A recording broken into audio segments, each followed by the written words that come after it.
पहला क्वेश्चन, नबदा टोली का उत्खनन किसने किया था? नबदा टोली क्या है जानते हैं? सुनिए, हल्ला मत कीजिए, हल्ला मत कीजिए लोग। नबदा टोली एक प्रागैतिहासिक स्थल है। नबदा टोली एक प्रागैतिहासिक स्थल है। पिछले क्लास में भी हम आपको बताए थे, कालखंड के दृष्टिकोण से इतिहास को 3 भागों में बांटा गया है: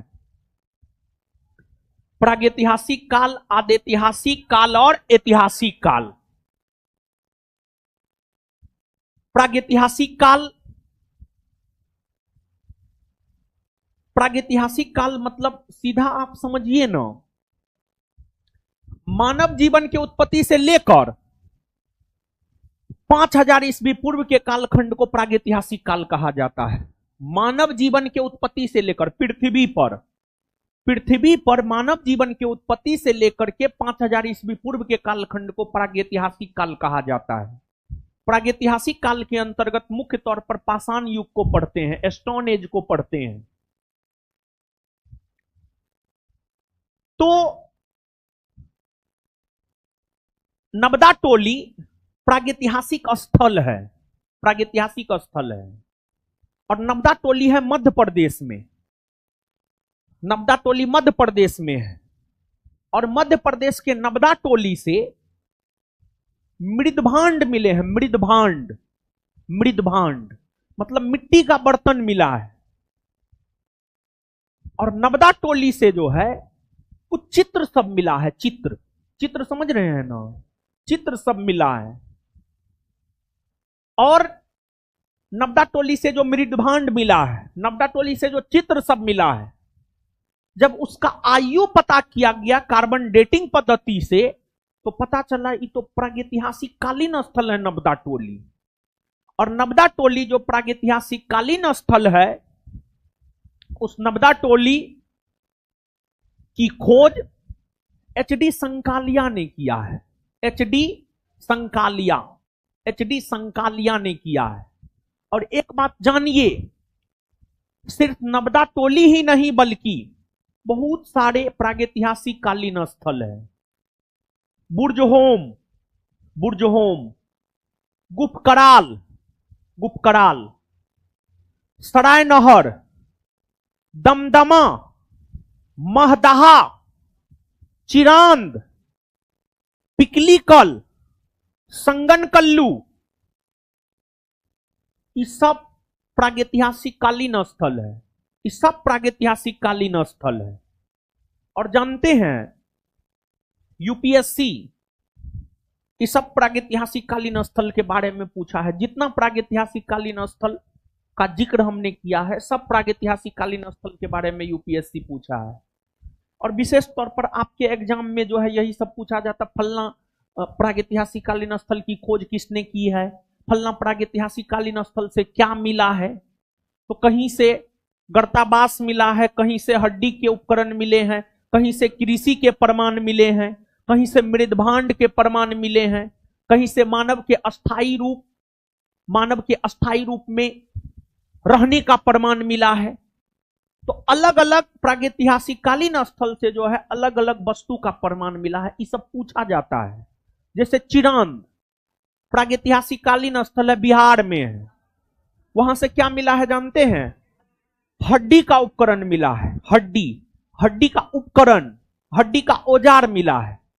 पहले के जो मानव थे, प्रागैतिहासिक कालीन जो मानव थे, वे आखेटक थे। आखेटक मतलब शिकारी थे। प्रागैतिहासिक कालीन मानव आखेटक थे, शिकारी थे। वो जानवरों का शिकार किया करता था।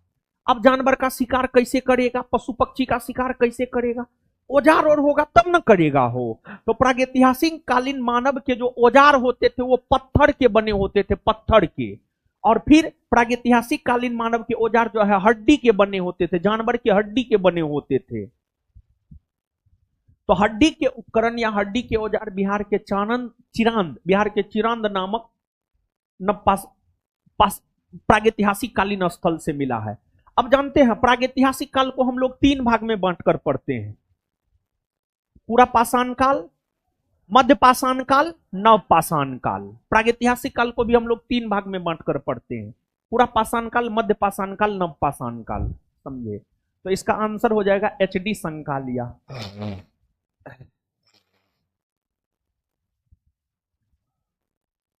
और अभी जो है थोड़ा सा मतलब कॉपरेट कीजिएगा, थोड़ा सा कॉपरेट कीजिएगा, मतलब लगभग कुछ दिन, मतलब 1 सप्ताह 10-15 दिन थोड़ा सा ऑपरेशन हुआ है, सब बैच में क्लास लेना पड़ता है। तो हमको इतना मतलब चला दिया है ना, इतना सीढ़ी चढ़वा दिया है ना, मतलब कि आज जो चीर फाड़ हुआ है उसमें थोड़ा सा तनाव हो गया है। तो खैर कोई बात नहीं है। तो मतलब अभी जो है मतलब 10-15 दिन थोड़ा कॉपरेट कीजिएगा, टेस्ट ऐसे हम लेंगे। और आगे जो है आपका एग्जाम है बिहार SSC का, तो आगे बिट्टू सर का शादी भी है, लेकिन हम पहले से प्लान कर रहे हैं। समझ गए कि आपका टेस्ट जो है डेली टेस्ट अब नहीं रुकेगा, डेली टेस्ट जो है नहीं रुकेगा। हम तो अपने टाइम पढ़ेंगे ही, बाद बाकी बिट्टू सर का शादी है तो स्वाभाविक सी बात है उनको जाना ही होगा। तो उसमें जो है अभी हम हाथ इसलिए खड़ा करवाए थे कि एक देखना चाह रहे थे कितने लोग बिहार SSC दे रहे हैं। एक बार फिर से एक बार बिहार SSC जो फॉर्म भरे हैं, जो एग्जाम दे रहे हैं, एक बार हाथ खड़ा कीजिए। तो चलिए, अधिकतर लोग दे रहे हैं, गिरा लीजिए। तो उस बीच में जो है तब तक हमको अभी टाइम भी है, 10 दिन का समय। आज क्या तारीख है? 10-12 दिन के बाद सर जाएंगे, 12-15 दिन के बाद जाएंगे, हमको लगता है 10-11 दिन के बाद जाएंगे, 10-11-12 दिन, 10-15 दिन के बाद जाएंगे। तो और शादी में तो मतलब जो है हम लोग के तरफ जो है बड़ी रीति रिवाज होता है। शादी के बाद जानते हैं 4 दिन ससुराल में रहना पड़ता है। समझे? 4 दिन ससुराल में रहना पड़ता है, बड़ी विधि विधान होता है। समझे? तो उसके बाद आएंगे। तो उस बीच में जो है आप लोग हमको थोड़ा बताइए, मतलब ऐसा कुछ कर देते हैं कि बिहार SSC जो है टोटल 75 गो GS पूछता है, 50 गो साइंस 25 गो साइंस पूछता है। अब 50 गो में history, polity, geography, Bihar, current, static. और बिहार SSC में हम देखे हैं स्टैटिक अच्छा खासा पूछता है, 5-7 स्टैटिक पूछता है। तो ऐसा करेंगे कि स्टैटिक बिहार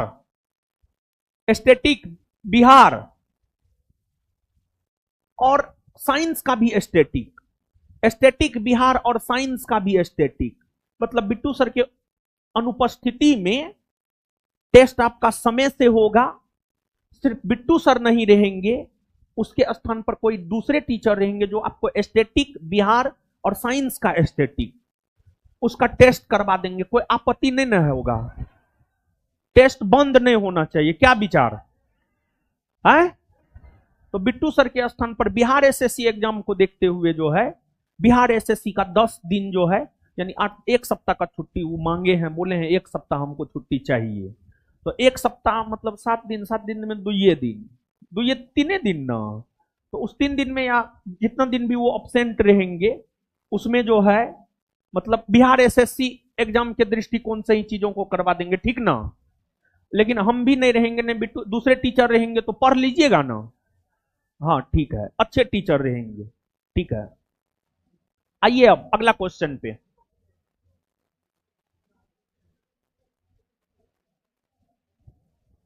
प्रारंभिक वैदिक काल के दौरान कौन सा शहर प्राचीन मगध साम्राज्य की राजधानी के रूप में कार्य करता था?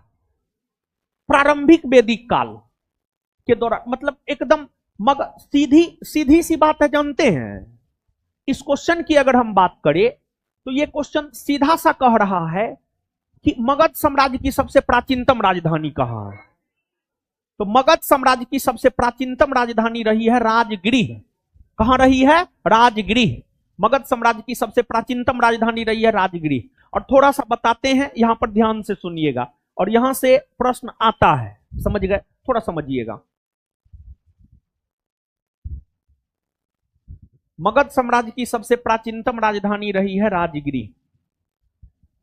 राजगिरी के बाद मगध साम्राज्य की राजधानी बनी है पाटलिपुत्रा। पाटलिपुत्रा के बाद मगध साम्राज्य की राजधानी बनी है वैशाली, और फिर वैशाली के बाद मगध साम्राज्य की राजधानी बनी है पाटलिपुत्रा। वैशाली के बाद पुनः बनी है पाटलिपुत्रा। पाटलिपुत्रा, समझ गए। मगध साम्राज्य की सबसे प्राचीनतम राजधानी जो राजगिरी है, राजगिरी को राजधानी बनाया था बिंबिसार ने। बिंबिसार ने, बिंबिसार ने।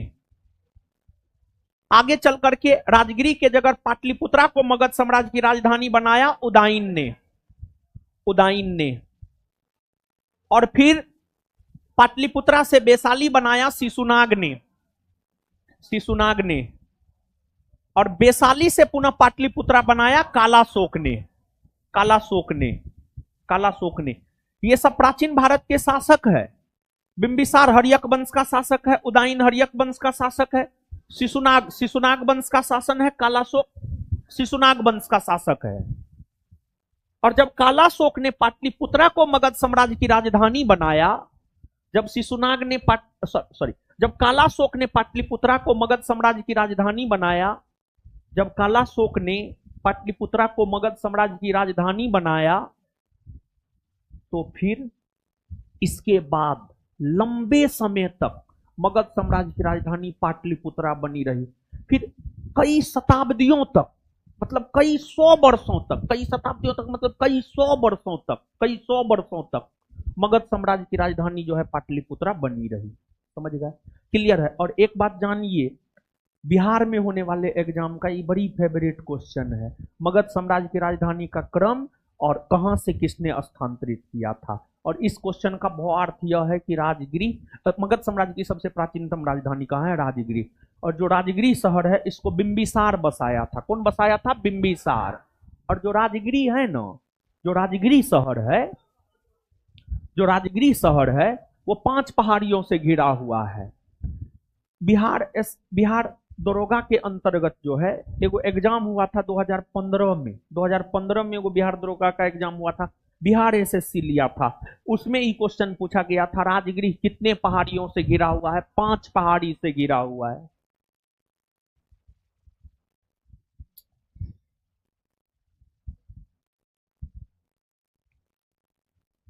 धान्य कटक जो महासंघिकों के अधीन एक प्रमुख बौद्ध केंद्र के रूप में समृद्ध हुआ, निम्नलिखित में से किस एक क्षेत्र में अवस्थित है?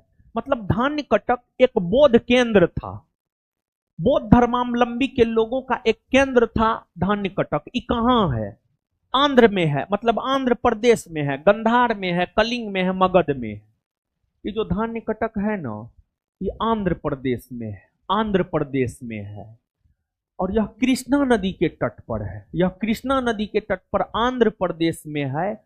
और कृष्णा नदी के तट पर होने की वजह से जो है व्यापारिक दृष्टिकोण से इसका काफी ज्यादा महत्व रहा है।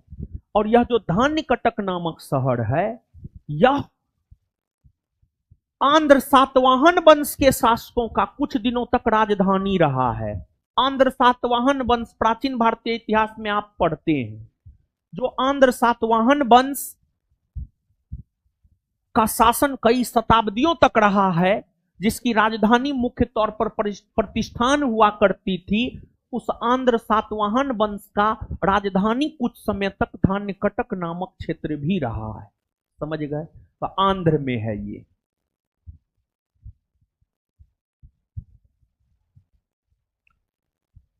निम्नांकित में से कौन सा अशोककालीन अभिलेख खरोष्टी लिपि में मिला है? अशोककालीन अभिलेख, देखिए अभिलेख, अभिलेख किसको कहते हैं जानते हैं? आप सब लोग जानते हैं। देखिए जैसे आज के राजा, आज के राजा मतलब मोदी जी, आज के राजा मतलब नीतीश कुमार। अगर आज के राजा को जनता को संबोधित करना है, टेलीविजन पर आ जाते हैं, रेडियो में मन की बात करते हैं और अपनी बात जनता के समक्ष रखते हैं। लेकिन प्राचीन काल में 600 शताब्दी ईस्वी पूर्व में, 300 शताब्दी ईस्वी पूर्व में आज जो है हमको ज्यादा सिर ही चढ़ा दिया है, समझे ना ना।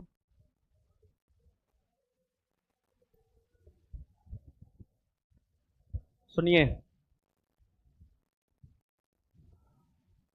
तो उसी प्रकार से पहले के शासक, पहले के राजा को मान लिया जाए जनता को संबोधित करना होता था, तो पहले के राजा जो है जनता को संबोधित करते थे, क्या करते थे, बड़ा सा स्तंभ खड़ा करते थे, पिलर।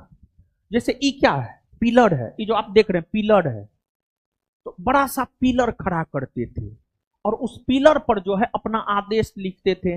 मैं आपका राजा फलना, मैं आपको फलना आदेश देता हूं, आपको फलना करना है, आपको चिल्ला करना है। जैसे अशोक, अशोक अपने अभिलेख में लिखा है पशु हत्या पर हम रोक लगाते हैं, कोई पशु हत्या नहीं करेगा, इस प्रकार का चीज अशोक अपने अभिलेख में लिखा है।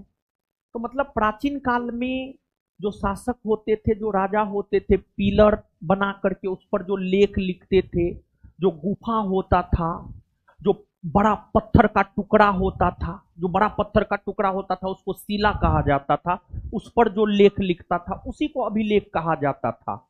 और भारत में अभिलेख लिखने की परंपरा की शुरुआत ईरानी आक्रमण से हुआ है। जब भारत पर ईरानियों ने आक्रमण किया ना, भारत पर ईरानियों ने आक्रमण किया है 516 ईस्वी पूर्व में, 516 ईस्वी पूर्व में, 516 516 ईस्वी पूर्व में भारत में ईरानियों ने आक्रमण किया था। ईरानी आक्रमण से, और एक बात जानते हैं, जब कोई भी भारत पर आक्रमण किया है ना तो उससे भारत को फायदा भी हुआ है, उससे भारत को फायदा हुआ है। जैसे एक आध को हम एग्जाम्पल आपको बताते हैं। जब ईरानी आक्रमण हुआ तो उससे अभिलेख लिखने की परंपरा का विकास हुआ, उससे खरोष्टी लिपि का विकास हुआ। इसके बाद जब मुस्लिम आक्रमण हुआ तो उससे भारत में खजूर उत्पादन, खजूर समझ रहे हैं, खजूर उत्पादन की प्रथा का विकास हुआ। ऊंट पालना, मुस्लिम आक्रमण से ही भारत के लोग ऊंट सब पालना शुरू किए और खजूर का उत्पादन करना सब शुरू किए थे, समझ गए। तो आक्रांता ज्यादातर हानि ही किया है, लेकिन थोड़ा बहुत लाभ भी पहुंचाया है, ऐसा नहीं है कि लाभ नहीं पहुंचाया, थोड़ा बहुत लाभ भी पहुंचाया है आक्रांता यानी आक्रमणकारी, समझ गए। तो अब अभिलेख तो आप समझ गए। और एक बात और आप जानिए, अभिलेखों के अध्ययन को क्या कहते हैं, एपिग्राफी। अभिलेखों के अध्ययन को क्या कहते हैं, एपिग्राफी, एपिग्राफी कहते हैं। अब अशोक, अशोक के अधिकतर अभिलेख ब्राह्मी लिपि में था, और जानते हैं अशोक, अशोक के अधिकतर अभिलेख ब्राह्मी लिपि में थे। लेकिन अशोक के अभिलेख की अगर हम बात करें तो अशोक के अभिलेख भारत से भी मिले हैं, पाकिस्तान से भी मिले हैं। अशोक के जो अभिलेख भारत से मिले हैं ना वो ब्राह्मी लिपि में है, लेकिन अशोक के जो अभिलेख पाकिस्तान से मिले हैं वो खरोष्टी लिपि में है। अशोक के इन अभिलेखों में कालसी, कालसी उत्तराखंड में है, गिरनार, गिरनार गुजरात में है, शहबाजगढ़ी पाकिस्तान में है, मेरठ उत्तर प्रदेश में है। कालसी उत्तराखंड, गिरनार गुजरात, मेरठ उत्तर प्रदेश। यहां से जो अशोक के अभिलेख मिले हैं वो ब्राह्मी लिपि में है, ब्राह्मी लिपि में है। लेकिन पाकिस्तान के शहबाजगढ़ी से जो अशोक का अभिलेख मिला है वो खरोष्टी लिपि में है, खरोष्टी लिपि में है, खरोष्टी लिपि में।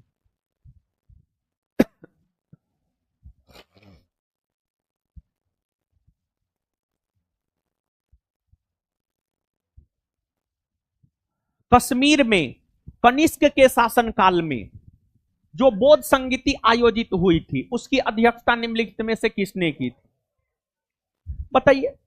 4 गो बौद्ध संगति आयोजित हुआ है, और कश्मीर में कनिष्क के शासनकाल में जो बौद्ध संगति आयोजित हुआ है वो चौथा न बौद्ध संगति है। कश्मीर में कनिष्क के शासनकाल में जो बौद्ध संगति आयोजित हुआ है वो चौथा है। यानी पूछ रहा है चौथा बौद्ध संगति की अध्यक्षता कौन किया है। चौथा बौद्ध संगति की अध्यक्षता किया है वसुमित्र ने। किसने किया है, वसुमित्र ने।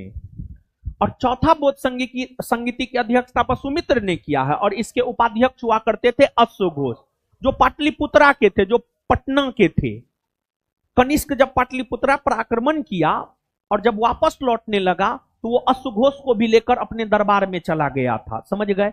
और जिस वसुमित्र ने चतुर्थ बौद्ध सम्मेलन की अध्यक्षता की है, उन्होंने महाविभास सूत्र नामक बौद्ध साहित्य की भी रचना की है। उन्होंने महाविभास सूत्र नामक बौद्ध साहित्य की भी रचना की है। और जो महाविभास सूत्र नामक बौद्ध साहित्य है, जो महाविभास सूत्र नामक बौद्ध साहित्य है, वो बौद्ध साहित्य चतुर्थ बौद्ध सम्मेलन के दौरान ही लिखा गया है। अब इसके बाद प्रथम बौद्ध सम्मेलन की अध्यक्षता किसने किया, द्वितीय की अध्यक्षता किसने किया, तृतीय की अध्यक्षता किसने किया? तो प्रथम की अध्यक्षता कौन किया है? महाकश्यप। द्वितीय सबाकामी, तृतीय मोगलीपुत्र तीस। प्रथम बौद्ध सम्मेलन कहां हुआ? राजगृह। द्वितीय वैशाली, तृतीय पाटलिपुत्रा। प्रथम बौद्ध सम्मेलन को किसने संरक्षण दिया था? अजातशत्रु। द्वितीय को किस शासक ने संरक्षण दिया? कालाशोक। तृतीय को अशोक ने, और चतुर्थ को कनिष्क ने।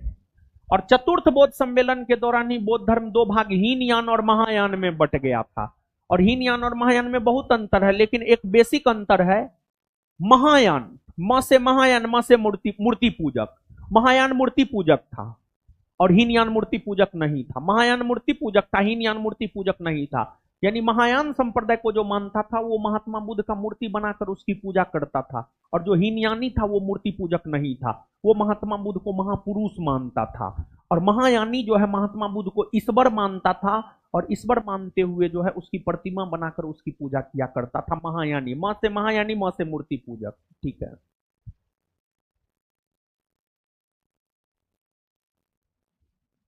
निम्नलिखित में से किसने हुन शासक मिहिरकुल को पराजित किया था? सुनिए हुन, हुन शासक। हुनों का शासन कहां था जानते हैं? हुनों का शासन था मूल तौर पर अफगानिस्तान में। अफगानिस्तान में। भारत के पश्चिम में जाइएगा पाकिस्तान, पाकिस्तान के पश्चिम में जाइएगा अफगानिस्तान। अफगानिस्तान में हुनों का शासन था। हुनों का शासन अगर देखा जाए तो हुनों का शासन कहां था? अफगानिस्तान में। अफगानिस्तान में हुनों का शासन था। और हुन आक्रमण गुप्त वंश के समय हुआ था। गुप्त वंश। गुप्तों का शासन मूल तौर पर जो प्रभावी तरीका से रहा है 320 ईस्वी से 550 ईस्वी। ऐसे गुप्तों का शासन 320 ईस्वी से पहले भी रहा है और 550 ईस्वी के बाद भी रहा है। लेकिन एक होता है ना प्रभावी तरीका से, मतलब प्रभावी तरीका से मतलब शक्तिशाली रूप में। तो प्रभावी तरीका से गुप्तों का शासन रहा है 320 ईस्वी से 550 ईस्वी के बीच। गुप्त वंश के समय में ही हुन आक्रमण हुआ था, और हुन आक्रमण के वजह से ही गुप्तों का पतन हुआ है। गुप्तों के पतन के पीछे ऐसे कई कारण थे, उसमें एक हुन आक्रमण था। हुन आक्रांता गुप्त शासक स्कंद गुप्त के शासन काल से लगातार भारत पर आक्रमण करना शुरू किया। हुन आक्रमणकारी गुप्त शासक स्कंद गुप्त के शासन काल से लगातार भारत पर आक्रमण करना शुरू किया, और कई हुन आक्रमणकारियों ने भारत पर आक्रमण किया। उसमें एक हुन आक्रमणकारी मिहिरकुल ने भी भारत पर आक्रमण किया। और हुन आक्रमणकारी मिहिरकुल ने जो भारत पर आक्रमण किया था, मिहिरकुल के हुन आक्रमण को विफल किया था मालवा का शासक। मालवा मध्य प्रदेश में पड़ता है। मालवा का शासक यशोधर्मन। मालवा का शासक यशोधर्मन।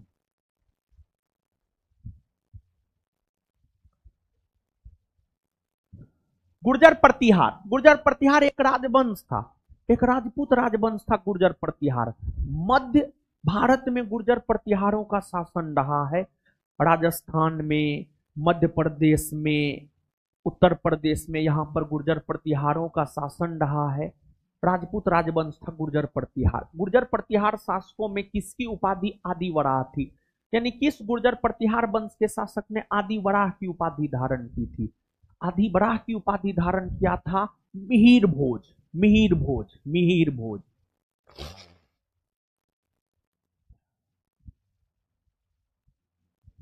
कश्मीर घाटी के अंतिम मुस्लिम शासक यूसुफ शाह चक, जिन्हें मुगल सम्राट अकबर द्वारा बिहार में निर्वासित किया गया था, दफन है। देखिए सुनिए, कश्मीर, भारत के उत्तर में स्थित जो कश्मीर है, मुस्लिम आबादी वाला क्षेत्र कश्मीर है। कश्मीर में सामान्य तौर पर मुसलमानों का ही शासन रहा है, लेकिन ऐसा नहीं है कि कश्मीर में हिंदुओं का शासन नहीं रहा है, कश्मीर में हिंदू का भी शासन रहा है। मध्यकाल में कश्मीर के अंतिम मुस्लिम शासकों में नाम आता है यूसुफ शाह चक का। मध्यकाल में कश्मीर के ये अंतिम मुस्लिम शासक हुए, और इस शासक के बाद अकबर साम्राज्यवादी शासक था। अकबर 1556 में गद्दी पर बैठा और 1561-62 ईस्वी से सैन्य अभियान शुरू कर दिया। 1561-62 ईस्वी से सैन्य अभियान शुरू कर दिया, और अकबर जब सैन्य अभियान किया ना, मालवा को जीता, बिहार को जीता, बंगाल को जीता, चित्तौड़गढ़ को जीता, कश्मीर को जीता, काबुल को जीता, उड़ीसा को जीता। तो अकबर कश्मीर का अभियान करके कश्मीर को जीतकर अपने साम्राज्य में मिला लिया, और कश्मीर के अंतिम मुस्लिम शासक को कश्मीर से निष्कासित कर दिया। कश्मीर से निष्कासित कर दिया, कश्मीर से निष्कासित कर दिया, और वो बिहार आ गया। और इनका निधन ऐसे तो बिहार में नहीं हुआ था, इनका निधन हुआ था ओडिशा में। इनका निधन ओडिशा में हुआ था, लेकिन इनको दफनाया गया बिहार में, और बिहार में भी इनको नालंदा में दफनाया गया था। नालंदा में दफनाया गया था।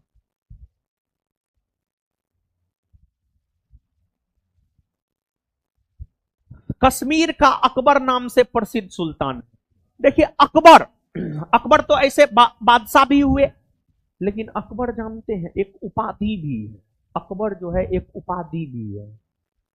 वैसा कोई भी शासक जो कल्याणकारी कार्य करता था, वैसा कोई भी शासक जो धर्मनिरपेक्ष होता था, वैसा कोई भी शासक जो धर्मनिरपेक्ष होता था, जनता के कल्याण के लिए कार्य करता था, उसको अकबर की उपाधि दी जाती थी। यूं तो कश्मीर में अनेकों मुस्लिम शासक हुए, लेकिन कश्मीर के उन मुस्लिम शासकों में जो जनता के कल्याण के लिए कार्य किया था, उनका नाम था जैनुल आबदीन। जैनुल आबदीन। तो जैनुल आबदीन को ही कश्मीर का अकबर कहा जाता है। जैसे एक प्रश्न हम आपको कई बार बताए हैं, हम यहाँ पे पूछ रहे हैं, आप जवाब दीजिए। जवाब नहीं दीजिएगा फिर तो हम जवाब देंगे ही। सल्तनत काल का अकबर किसे कहते हैं? फिरोज शाह तुगलक। तो ये दो उपाधि, एक सल्तनत काल का अकबर किसे कहते हैं और दूसरा कश्मीर का अकबर किसे कहते हैं। तो सल्तनत काल का अकबर फिरोज शाह तुगलक और कश्मीर का अकबर जैनुल आबदीन।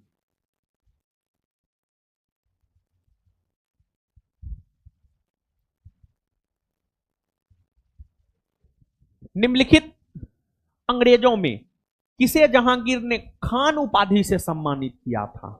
देखिए जानते हैं, अंग्रेजी ईस्ट इंडिया कंपनी की स्थापना 1600 ईस्वी में हुई, और वह कंपनी इसलिए स्थापित हुई थी क्योंकि वह कंपनी भारत तथा पूर्वी एशियाई देश के साथ व्यापार करना चाहती थी।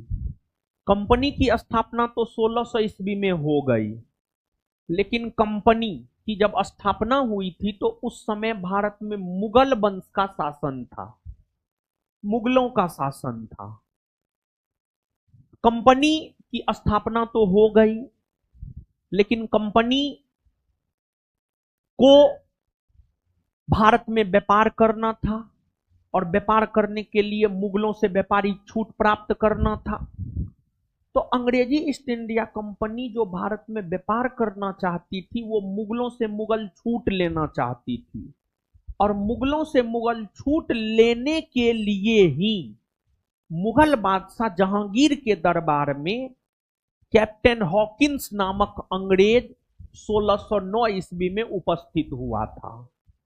और कैप्टन हॉकिंस मुगल बादशाह जहांगीर के दरबार में उपस्थित हुआ था, और कैप्टन हॉकिंस जहांगीर के आगरा दरबार में उपस्थित हुआ था। कैप्टन हॉकिंस जहांगीर के आगरा दरबार में उपस्थित हुआ था। और जब कैप्टन हॉकिंस जहांगीर के आगरा दरबार में आया था, तो जहांगीर को खुश करने के लिए कुछ चित्र सब लेकर आया था। जहांगीर का चित्रकारी में बड़ी रुचि था। जहांगीर का चित्रकारी में बड़ी रुचि था। जहांगीर ने अपनी आत्मकथा में लिखा है, अगर कोई एक चित्र है, उसका नाक कोई एक चित्रकार बनाया है, कान दूसरा चित्रकार बनाया है, हाथ दूसरा चित्रकार बनाया है, तो जहांगीर देखकर और छूकर बता सकता था कि नाक कौन बनाया है, कान कौन बनाया है और हाथ कौन बनाया है। इतना अधिक चित्रकला में पकड़ था जहांगीर का। तो जब कैप्टन हॉकिंस आया था ना, बहुत सारा उपहार लेकर के आया था, और उपहार के रूप में चित्र सब लेकर के आया था। और दूसरी बात, मुगलों की राजकीय भाषा थी फारसी। मुगलों की राजकीय भाषा थी फारसी।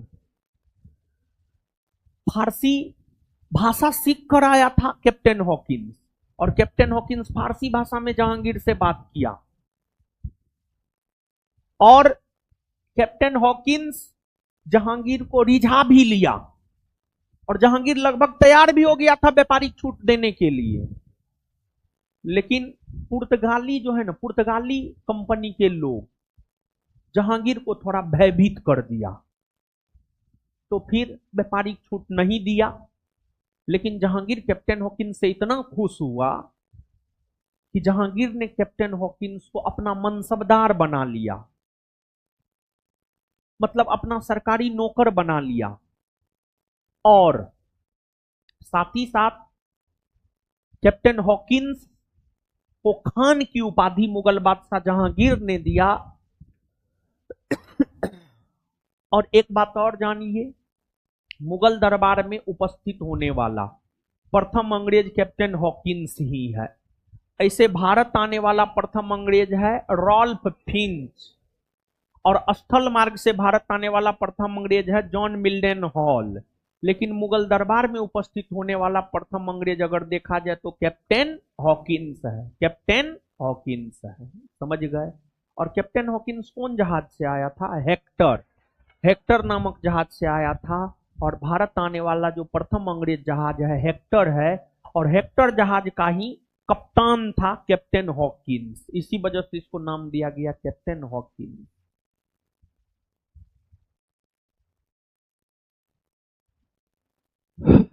अरे, निम्नलिखित इमारतों में से कौन सी इमारत शान फतेहपुर कही जाती है? यानी कौन ऐसा इमारत है जो फतेहपुर का शान कहा जाता है? बुलंद दरवाजा, तुर्की सुल्तान का महल, जामा मस्जिद, साहब शाहजादी अम्बा का महल। देखिए, मुगल बादशाह अकबर,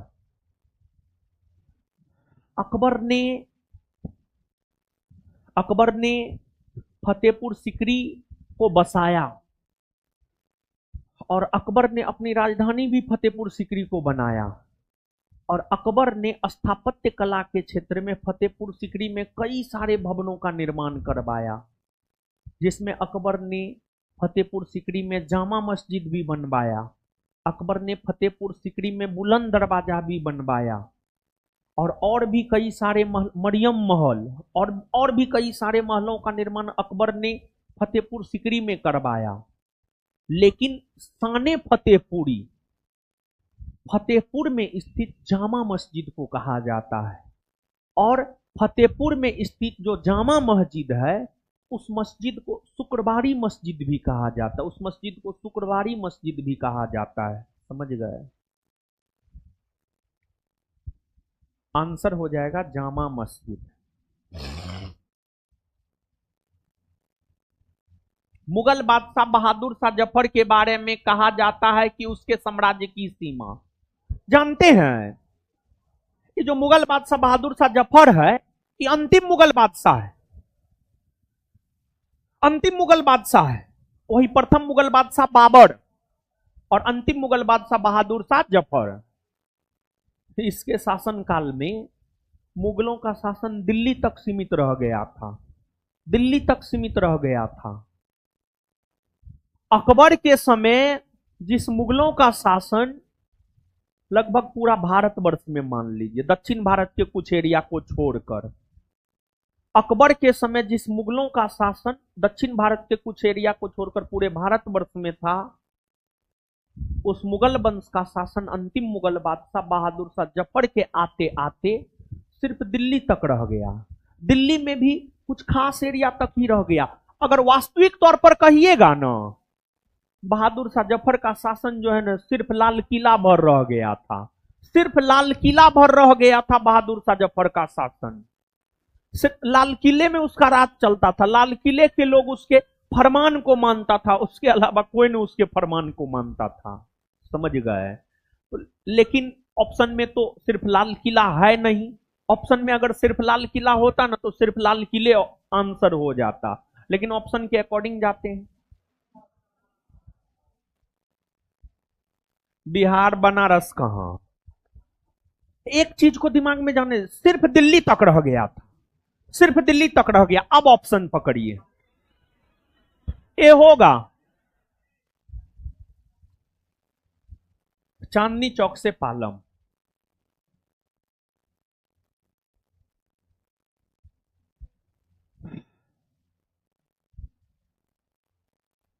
1733 ईस्वी की जीज मोहम्मद शाही पुस्तक जो नक्षत्रों के ज्ञान से संबंधित है, के लेखक हैं जयपुर के राजा सबाई जयसिंह।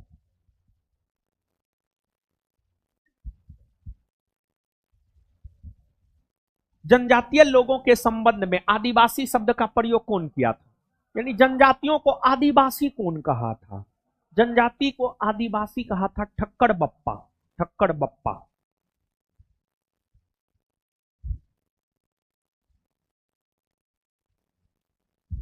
पश्चिमी भारत के डिक्के कड़बे का नाम निम्नलिखित में से किस संदर्भ में आता है? सती प्रथा, बाल या शिशु हत्या, स्त्री शिक्षा, विधवा पुनर्विवाह। है सुनिए, देखिए भारत में एक से बढ़कर एक समाज सुधारक हुए, बहुत सारे समाज सुधारक हुए भारत में। एक समाज सुधारक हुए राजा राम मोहन राय। राजा राम मोहन राय का संबंध सती प्रथा से। फिर आपको शिशु हत्या, एगो अंग्रेज हुआ लॉर्ड वेलेजली, और लॉर्ड वेलेजली से पहले बंगाल का गवर्नर जनरल कौन बना था? लॉर्ड वेलेजली बंगाल का गवर्नर जनरल बना है 1798 से 1805 में, और उनसे पहले बना है सर जॉन सोर। सर जॉन सोर 1793 से 98। बाल या शिशु हत्या मतलब बच्चा के जन्म लेते ही उसको जो मार दिया जाता था उसी को बाल या शिशु हत्या कहा जाता है। बाल हत्या या शिशु हत्या पर रोक सर जॉन सोर और लॉर्ड वेलेजली ने लगाया है। फिर आपको स्त्री शिक्षा, स्त्री शिक्षा को लेकर आवाज बुलंद ईश्वरचंद विद्यासागर ने किया है, राजा राम मोहन राय ने किया है, और भी कई सारे समाज सुधारकों ने किया है। लेकिन पश्चिमी भारत के जो डिक्के कड़बे थे, समाज सुधार में इनका जो योगदान है विधवा पुनर्विवाह को लेकर, विधवा पुनर्विवाह को लेकर है। अब आप समझिएगा यहां पर विधवा पुनर्विवाह क्या है। देखिए सामान्य तौर पर हिंदू कानून क्या कहता है जानते हैं? सामान्य तौर पर हिंदू कानून यह कहता है कि हिंदू महिला हो या पुरुष, आपको सिर्फ एक विवाह करने का अधिकार है। लेकिन 18वीं 19वीं शताब्दी में होता क्या था जानते हैं? 18वीं 19वीं शताब्दी में होता ये था बाल विवाह होता था। 8 बरस, 10 बरस, 12 वर्ष की उम्र में विवाह होता था। कम उम्र में विवाह होने के वजह से लड़की हो या लड़का, दोनों का शारीरिक शोषण, मानसिक शोषण काफी ज्यादा होता था। मतलब जितना विकास होना चाहिए, जितना शारीरिक विकास होना चाहिए, मानसिक विकास होना चाहिए, बाल विवाह होने के कारण जो है उतना हो नहीं पाता था, जिस वजह से महिला बहुत कम उम्र में विधवा हो जाती थी। और विधवा महिला को ना तो उसके ससुराल वाले ना उसके मायके वाले एक्सेप्ट करता था। वही आज के डेट में भी अगर कोई ससुराल वाला या मायके वाला विधवा औरत को एक्सेप्ट करता है तो आप देखते होंगे न्यूज में चल आता है, वायरल हो जाता है कि फलना फलना कर दिया है। तो मतलब विधवा महिला एक प्रकार से समाज के लिए अभिशाप के समान थी। और हिंदू धर्म में दोबारा विवाह आप कर नहीं सकते, ऐसा नियम था। लेकिन विधवा महिलाओं की स्थिति काफी दयनीय हो गई थी, उसको पूछने वाला कोई नहीं था। विधवा महिला की दयनीय स्थिति को देखते हुए ईश्वरचंद विद्यासागर ने, डी.के. कर्वे ने, राजा राम मोहन राय ने तथा और भी कई सारे समाज सुधारकों ने इस बात को लेकर आवाज बुलंद किया कि विधवा महिलाओं को फिर से विवाह करने का अधिकार दिया जाए, यानी विधवा पुनर्विवाह हो। और इसको लेकर कानून भी बनाया गया, और इसको लेकर कानून बनाया लॉर्ड कैनिंग कानून बनाया, और कानून बनाकर विधवा महिलाओं को पुनर्विवाह करने का अधिकार दिया, फिर से विवाह करने का अधिकार दिया। उसी को विधवा पुनर्विवाह कहा जाता है। पश्चिमी भारत मतलब महाराष्ट्र, राजस्थान, गुजरात के इलाका में डी.के. कर्वे ने विधवा पुनर्विवाह को लेकर के प्रखरता से अपनी आवाज को बुलंद किया था।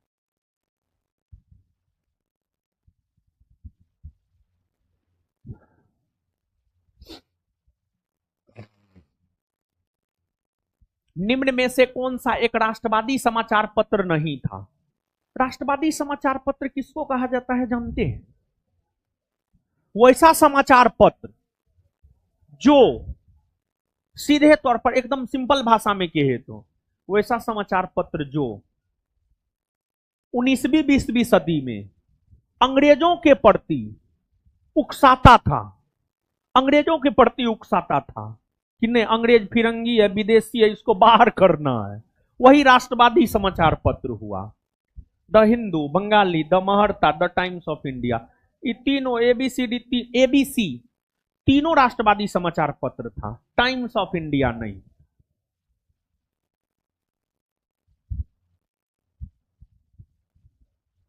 भारतीय राष्ट्रीय कांग्रेस के वर्ष 1922 में आयोजित किए गए अधिवेशन के अध्यक्ष कौन थे? बताइए। चित्तरंजन दास। अच्छा, 1922 में अधिवेशन कहां हुआ था? गया में ना, और गया बिहार में ना पड़ता है। वर्तमान के बिहार में कांग्रेस का 2 बार वार्षिक अधिवेशन हुआ है, 1912 और 1922। 1912 में पटना के बांकीपुर में, जिसकी अध्यक्षता किया था आर.एन. माधोलकर ने, और 1922 में बिहार के गया में जिसकी अध्यक्षता किया चित्तरंजन दास। अब सुनिए, चित्तरंजन दास जब 1922 के गया के वार्षिक अधिवेशन की अध्यक्षता कर रहे थे, उस दौरान उन्होंने कांग्रेस अधिवेशन के दौरान चित्तरंजन दास ने 1922 के कांग्रेस के गया अधिवेशन के दौरान चित्तरंजन दास ने कांग्रेस के समक्ष एक प्रस्ताव रखा। कांग्रेस के समक्ष जो प्रस्ताव चित्तरंजन दास ने रखा, अध्यक्ष होते हुए उस प्रस्ताव को चित्तरंजन दास पारित नहीं करवा सका, जिस वजह से चित्तरंजन दास कांग्रेस से इस्तीफा दे दिया, अध्यक्ष पद से इस्तीफा दे दिया। और फिर चित्तरंजन दास ने पंडित मोतीलाल नेहरू के साथ मिलकर एक नई पार्टी वर्ष 1923 में बनाया, जिसे स्वराज पार्टी कहा जाता है। क्या कहा जाता है? स्वराज पार्टी। महात्मा गांधी कांग्रेस के वार्षिक अधिवेशन की कभी अध्यक्षता किए हैं?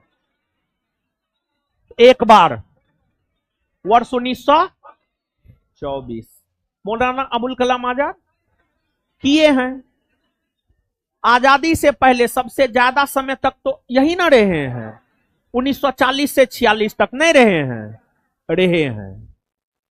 और इसके बाद 1921 में जो कांग्रेस का वार्षिक अधिवेशन हुआ था, 1921 में जो हुआ था अहमदाबाद में, 1921 में कांग्रेस का वार्षिक अधिवेशन अहमदाबाद में हुआ था। उसकी अध्यक्षता कौन किया था? हकीम अजमल खां। 1921 में कांग्रेस का वार्षिक अधिवेशन अहमदाबाद में हुआ था, उसकी अध्यक्षता हकीम अजमल खां किया था। 1924 में कर्नाटक के बेलगांव में हुआ, महात्मा गांधी ने किया। 1940 से 46 तक कांग्रेस के अध्यक्ष मौलाना अबुल कलाम आजाद रहे। सूची 1 को सूची 2 से सुमेलित कीजिए तथा नीचे दिए कूट से सही उत्तर चुनिए। हावड़ा षड्यंत्र केस है, जानते हैं। जैसे कांग्रेसी हुआ करता था, अब कांग्रेसी के भीतर ही उदारवादी, उग्रवादी, गांधीवादी हुआ करता था। वैसे ही जो है स्वतंत्रता आंदोलन के दौरान एक क्रांतिकारी हुआ करते थे। क्रांतिकारी। और जानते हैं, क्रांतिकारी होना बहुत बड़ी बात है। क्रांतिकारी कुछ ही लोग हो पाते हैं, जिसमें वो क्रांतिकारी है चुनामी सर, जानते हैं इसको। मतलब वो क्रांतिकारी है, मतलब क्या कहा जाए, मतलब वो दूसरे तरह का क्रांतिकारी है। मतलब शिक्षा जगत से हट करके वो क्रांतिकारी है। तो ठीक है, हर कोई अच्छे कामों में क्रांति थोड़े ला सकता है। तो कुछ लोग ऐसे होने चाहिए जो और भी काम है उसमें क्रांति लाए, समझे। मतलब उसका तर्क सब कभी कभी उसको हम बीपीएससी आंदोलन में जाने।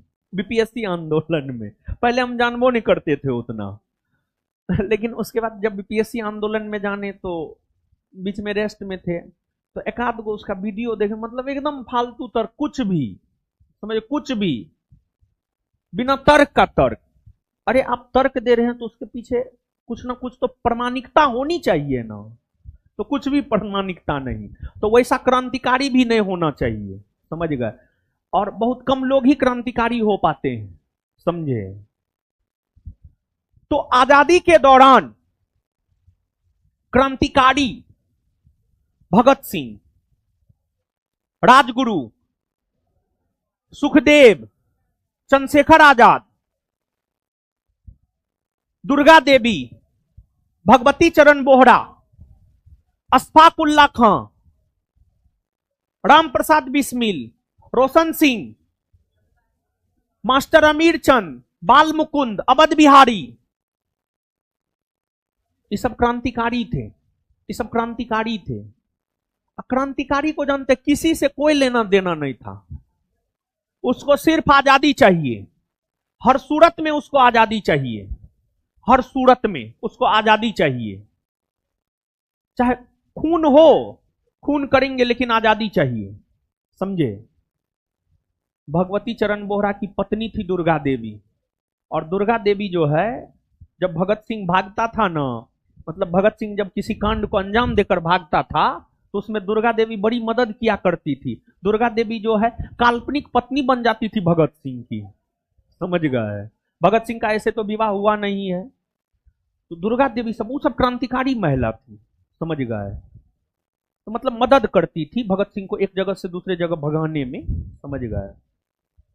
तो क्रांतिकारी जब किसी घटना को अंजाम देता था ना, तो क्रांतिकारी को पकड़ कर उस पर केस चलाया जाता था। जैसे भगत सिंह, सॉन्डर्स की हत्या किया, इसको लेकर भगत सिंह, सुखदेव, राजगुरु पर जो केस चलाया गया उसको लाहौर षड्यंत्र केस कहा जाता है। और लाहौर षड्यंत्र केस के अंतर्गत ही भगत सिंह को फांसी मिला है। और भगत सिंह जो है बोला था कि हमको फांसी मत दीजिए, जैसे हम सॉन्डर्स की गोली मारकर हत्या किए हैं, वैसे ही आप भी हमको आप भी अंग्रेजी सरकार गोली मारकर हमारी हत्या कर दे। समझ गए? तो लाहौर षड्यंत्र के भगत सिंह, सुखदेव, राजगुरु, ये सब भगत सिंह, सुखदेव, राजगुरु, ये तीनों लाहौर षड्यंत्र केस से संबंधित है। चंद्रशेखर आजाद भी लाहौर षड्यंत्र केस से संबंधित है। फिर आगे है अलीपुर षड्यंत्र केस। जानते हैं सबसे ज्यादा क्रांतिकारी बंगाल प्रेसिडेंसी में उभर कर सामने आया था, और बंगाल प्रेसिडेंसी के क्रांतिकारियों के पास अवैध हथियार था, अवैध हथियार रखता था। जैसे अभी जैसे एक मेरीन ड्राइव में एगो प्रेमी प्रेमिका मरा है, उसके पास अवैध हथियार था, मतलब लड़की को भी मार दिया, अपना भी मर गया, मतलब बिना लाइसेंस का हथियार। तो बंगाल के क्रांतिकारियों के पास बिना लाइसेंस का हथियार होता था। इस आलोक में बंगाल के 34 क्रांतिकारी को गिरफ्तार कर अलीपुर कोर्ट में पेश किया गया। उस केस को ही अलीपुर षड्यंत्र केस कहा जाता। उस केस से घोष बंधु संबंधित था, जिसमें अरविंद घोष, बारिंद्र कुमार घोष, तो अलीपुर षड्यंत्र केस से अरविंद घोष संबंधित था। फिर दिल्ली षड्यंत्र केस। देखिए आप सब लोग जानते हैं कि 1774 ईस्वी से लेकर 1911 ईस्वी तक, 1774 ईस्वी से लेकर 1911 ईस्वी तक पूरा डिस्कशन करवा रहे हैं हम, कोई कंप्रोमाइज नहीं कर रहे हैं। वो हम बोलने के लिए बोल दिए, ठीक है, सब चीज तो बताइए रहे हैं, समझ गए? तो ध्यान से सुनिए। कौन बताना है? दिल्ली षड्यंत्र केस। भारत की राजधानी 1774 से 1911 तक कोलकाता रही है। 1911 में, दिसंबर 1911 में तीसरा दिल्ली दरबार हुआ। उस तीसरे दिल्ली दरबार में यह घोषणा किया गया, भारत की राजधानी कोलकाता से हटाकर दिल्ली को बनाया जाएगा। और भारत की राजधानी 1 अप्रैल 1912 को दिल्ली बनी। जब भारत की राजधानी 1 अप्रैल 1912 को दिल्ली बनी, तो उस समय भारत के वायसराय थे लॉर्ड हार्डिंग द्वितीय। तो लॉर्ड हार्डिंग द्वितीय पहले कोलकाता में रहता था, क्योंकि भारत की राजधानी कोलकाता थी। वो अपना बोरा बिस्तर समेट करके कोलकाता से दिल्ली आ रहा था। जब हार्डिंग द्वितीय दिल्ली में प्रवेश करने वाला था, उन पर बम फेंका गया। इसको लेकर जो केस भारत के क्रांतिकारियों के ऊपर चलाया गया, उसी केस को दिल्ली षड्यंत्र केस कहा जाता है। दिल्ली षड्यंत्र केस में 4 क्रांतिकारियों को फांसी दी गई थी। अवध बिहारी, बाल मुकुंद, मास्टर अमीर चंद और बसंत बिस्वास। अवध बिहारी, बाल मुकुंद, मास्टर अमीर चंद और बसंत बिस्वास। और एगो जतीन्द्र नाथ मुखर्जी है, उनका संबंध हावड़ा षड्यंत्र केस से था।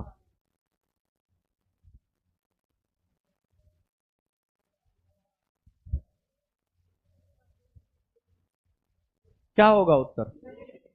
सी।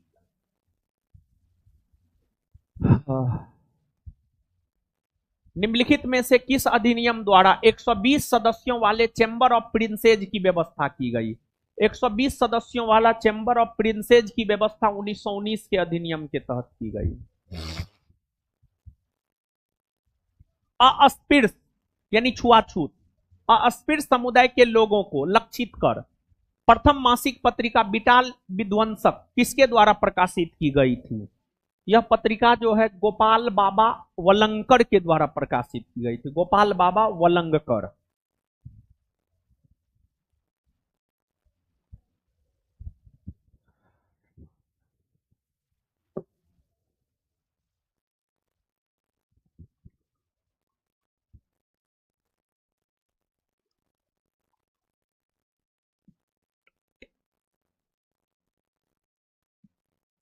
आगे आइएगा। बृहस्पति ग्रह के चंद्रमाओं मतलब उपग्रह की खोज निम्न में से किस एक वैज्ञानिक ने की थी? बृहस्पति ग्रह के उपग्रह अर्थात चंद्रमाओं की खोज गैलीलियो ने किया था। जिस वजह से जानते हैं शुरुआती बृहस्पति ग्रह के उपग्रह को गैलीलियो उपग्रह नाम दिया गया। गैलीलियो उपग्रह, बृहस्पति ग्रह के 4 उपग्रह को गैलीलियो उपग्रह नाम दिया गया है, क्योंकि बृहस्पति ग्रह के उपग्रहों की खोज शुरुआती में गैलीलियो ने ही किया था। गैलीलियो होगा उत्तर। कौन सा सेल मतलब कौन सा चट्टान, सेल मतलब चट्टान, कौन सा चट्टान फेनेरिटिक बनावट का उदाहरण नहीं है? गैब्रो, गैब्रो चट्टान। सारगेसो सागर एक हिस्सा है, किसका हिस्सा है? सारगेसो सागर उत्तरी अटलांटिक महासागर का हिस्सा है, उत्तरी अटलांटिक महासागर का हिस्सा है। देखिए यह है संसार, विश्व, और ये जो लाइन खींच रहे हैं यह है विषुवत रेखा, और ये जो ब्लू ब्लू आपको दिखाई दे रहा है ये सब जलीय भाग है, जल मंडल है, पानी है। उत्तरी अमेरिका महादेश, दक्षिणी अमेरिका महादेश, यूरोप महादेश, अफ्रीका महादेश के बीच में जो ये जलीय भाग है यह है अटलांटिक महासागर। विषुवत रेखा के ऊपर में जो अटलांटिक महासागर है नॉर्थ, उत्तरी अटलांटिक महासागर, और जो नीचे है साउथ अटलांटिक महासागर मतलब दक्षिणी अटलांटिक महासागर। अब उत्तरी अटलांटिक महासागर में 20 डिग्री उत्तरी अक्षांश रेखा से 40 डिग्री उत्तरी अक्षांश रेखा के बीच में सारगेसो सागर है। सारगेसो सागर का अक्षांशीय विस्तार 20 डिग्री उत्तरी अक्षांश रेखा से 40 डिग्री उत्तरी अक्षांश रेखा, और इसका देशांतरीय विस्तार है 35 डिग्री पश्चिमी देशांतर से 75 डिग्री पश्चिमी देशांतर। तो 20 डिग्री उत्तरी अक्षांश रेखा से 40 डिग्री उत्तरी अक्षांश रेखा तथा 35 डिग्री पश्चिमी देशांतर से 75 डिग्री पश्चिमी देशांतर के बीच में जो जलीय भाग है, इसी को के बीच में जो शांत जल का क्षेत्र है उसी को सारगेसो सागर कहा जाता है। सारगेसो सागर को महासागरीय मरुस्थल भी कहा जाता है, और इस सागर को सर्वप्रथम स्पेन के नाविकों ने देखा था। स्पेन के नाविकों ने देखा था। फिलीपींस में नारियल एवं गन्ने की कृषि का विकास का श्रेय किसको जाता है? देखिए जैसे भारत में मक्का, तंबाकू, आलू, टमाटर, ये सब पहले भारत में उगता था, नहीं उगता था। लेकिन जब भारत में पुर्तगालियों का आगमन हुआ ना, तो पुर्तगाली ये सब भारत लाया। तो वैसे ही फिलीपींस में जो है पहले गन्ना और नारियल का खेती नहीं होता था, तो फिलीपींस में गन्ना और नारियल का खेती का श्रेय, यानी फिलीपींस में गन्ना और नारियल का खेती शुरुआत करने का श्रेय स्पेन और अमेरिका के नाविकों को जाता है। स्पेन और अमेरिका के नाविकों को जाता है। निम्नलिखित में से कौन सा एक सही सुमेलित नहीं है, मतलब कौन एक गलत? देश और लोहयस्क उत्पादन क्षेत्र, करागांडा लोहयस्क उत्पादक क्षेत्र कजाकिस्तान में है, सही है। अच्छा एक बात बताइए, विश्व का सबसे बड़ा स्थल रुद्ध देश, लैंडलॉक्ड कंट्री, विश्व का सबसे बड़ा लैंडलॉक्ड कंट्री कौन है? कजाकिस्तान। लैंडलॉक्ड समझते हैं ना? वैसा देश जो समुद्री सीमा नहीं बनाता है उसी को लैंडलॉक्ड कहा जाता है। और एक बात जानते हैं, जो देश समुद्री सीमा नहीं बनाता है वो देश कभी सुपर पावर नहीं हो सकता है, वो देश कभी सुपर पावर नहीं हो सकता है। आप देखिए ना, सुपर पावर में अमेरिका है, चीन है, रसिया है। देखिए समुद्री सीमा बनाता है, एकदम बनाता है, क्योंकि देखिए समुद्री सीमा नहीं बनाएगा उसके पास नौसेना होबे नहीं करेगा, और बिना नौसेना का आप विश्व पावर बन जाइएगा, सुपर बॉस बन जाइएगा, पॉसिबल ना है। तीनों सेना होना चाहिए तब आप सुपर पावर बन पाइएगा। भारत समझिए बहुत शानदार देश है। भारत के उत्तर में हिमालय पर्वत है, दक्षिण में हिंद महासागर है। तो भारत सुपर पावर बन सकता है, भारत सुपर पावर बन सकता है, लेकिन भारत का राजनीति सब ठीक ना है। भारत का राजनेता सब जो है ना 4.5 साल काम नहीं करेगा, मुर्गा, दारू, 2000 रुपया पॉकेट में। तो ऐसे नेता को काम नहीं करना चाहिए। तो नेता का मेंटेलिटी के वजह से भारत सुपर पावर नहीं बन पाया। नहीं तो भारत में इतना अच्छा अच्छा ब्रेन है, भारत में इतना खनिज संपदा है, भारत सुपर पावर बन सकता था। समझ गए? प्राचीन काल में सभ्यता के उदय में सुपर पावर कौन था? भारत था। ये तो यहाँ के राजनेता के मेंटेलिटी के वजह से भारत का ये स्थिति है। यूक्रेन में स्थित लो अयस्क उत्पादक क्षेत्र किब्रोई रॉग है। हाँ, किब्रोई रॉग यूक्रेन में है। यूक्रेन और रशिया के बीच युद्ध हो रहा है। यूक्रेन की राजधानी कीव है, वही यूक्रेन है। ये भी सही है।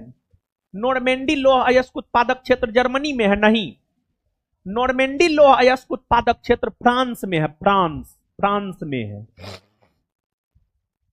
फ्रांस में है। पायरेनीज फ्रांस में है। सही है, आंसर हो जाएगा सी। निम्नलिखित में से कौन घुमक्कड़ चरवाहे नहीं है? नहीं है, यानी घुमंतु जनजाति नहीं है। एक तो जनजाति का मतलब आदिवासी। कुछ आदिवासी ऐसा होता है जो जानवर सब पालता है। जैसे भारत में टोडा जनजाति पशुपालक है, जानवर पालता है, तो टोडा चरवाहा जनजाति है। टोडा को चरवाहा जनजाति कह सकते। चरवाहा मतलब क्या? चरवाहा किसको कहा जाता है? मतलब जो गाय भैंस चराता है, मतलब समझ रहे हैं ना? मतलब गाय भैंस को लेकर के जाता है, खेत खलियान में खिलाता है। चरवाहा का मतलब यही होता है। आप लोग को भी नौकरी उकरी नहीं होगा तो अंतिम में चरवाहा बनिएगा। बकरी आप लोग खरीद लीजिएगा, वो चराइएगा। बकरी पालन में बहुत मुनाफा है, समझे? तो घुमक्कड़ चरवाहे नहीं है। Pygmy, Kazakhs, Masai, lapse.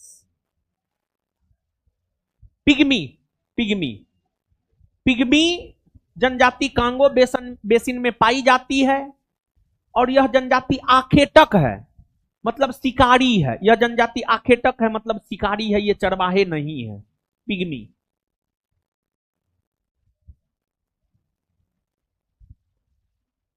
सर्वाधिक उत्तरी दक्षिणी लंबाई वाली सीमा वाला देश रूस, चिली, चीन, ब्राजील। मतलब कौन ऐसा देश है जो जिसकी लंबाई उत्तर दक्षिण में सबसे अधिक है पूरे विश्व में? समझ गए? आंसर हो जाएगा चिली। मतलब देखिए यहां पर चिली है। कहां है जी चिली? दक्षिणी अमेरिका महादेश में यहां पर चिली है। ये देखिए चिली है। ये जो रेड कलर का नजर आ रहा है यही चिली है। कोई भी मानचित्र जब हम लोग लेते हैं तो उसका ऊपरी भाग उत्तर दिशा, नीचे दक्षिण। तो ये चिली है। इसका उत्तर से दक्षिण में लंबाई सबसे ज्यादा है, और इस देश का उत्तर से दक्षिण में लंबाई 4300 किलोमीटर है। 4300 4300। भारत का उत्तर से दक्षिण में लंबाई कितना? 3214 किलोमीटर न है भारत का। वैसे ही चिली का है 4300 किलोमीटर, जबकि इसका अक्षांशीय विस्तार बहुत कम है। देशांतरीय विस्तार बहुत कम है। ये तो अक्षांशीय विस्तार हो गया, ये अक्षांशीय विस्तार हो गया। इसका देशांतरीय विस्तार काफी कम है। चिली होगा उत्तर। निम्नलिखित सेल तंत्रों में से कौन भारत के कोष नीचियों डिपॉजिट्स का प्रमुख स्रोत है?